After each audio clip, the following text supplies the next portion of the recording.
if you're proud, if the people around you would describe you as being proud, you just don't need to be committed to humility. You need to grow in fear of the Lord.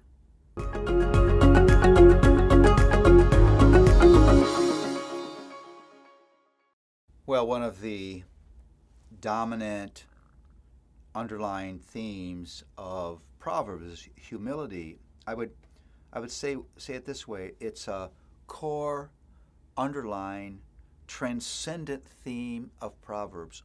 Although Proverbs doesn't discuss humility on every page, it's on every page. Because the life described in Proverbs, the portrait of the way we are meant to live in fear of the Lord, that way grows in the soil of humility.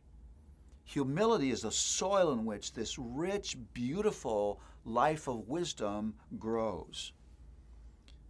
Fear of the Lord is the key to wisdom. And what is that fear about? It's about submission, a humble sense of need, willingness to consider and confess. It's about God's honor. It's about worship of Him, living in awe of Him. It's about a willing and joyful dependency. I have to say it again, that in that way Proverbs fits with the move of Scripture. Listen, the move of God's grace is not moving us from dependence to independence, but from independence to a greater willing and joyful dependence on God and the instruments that God puts in our life. Proverbs 3:34 is one of the principal scriptures on humility. Toward the scorners he is scornful, but to the humble he gives favor.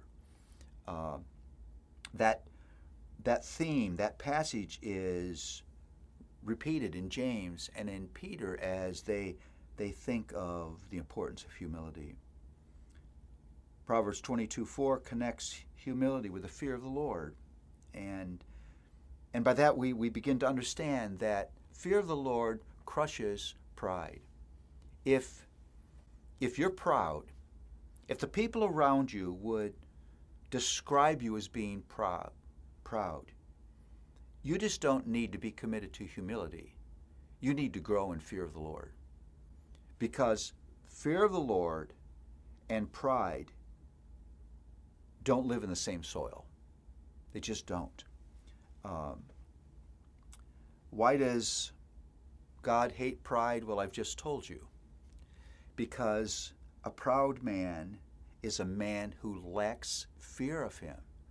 And because he lacks fear of Him, he doesn't worship Him as he should. And because he doesn't worship Him as he should, he doesn't submit to Him as he should. And because he doesn't submit to Him as he should, he doesn't obey Him as he should. And because he doesn't obey Him as he should, he wants his own way instead of God's way. And because of that, his life is moving away from the Lord, away from His honor, and away from that rich experience of life that He promises those who will humble themselves before Him.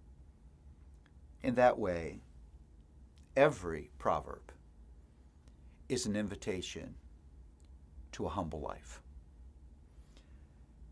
Now, can we talk here? I don't know why I'm asking permission. I'm going to talk.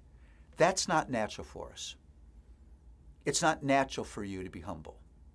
I think of parenting again. My children have never come to me and said, "Dad, if you could just control me more. If you would just command me more. If you just take greater charge over my life, I would be so happy." But it's natural for your child to resist that. It's natural for your child to act like they know things they don't know.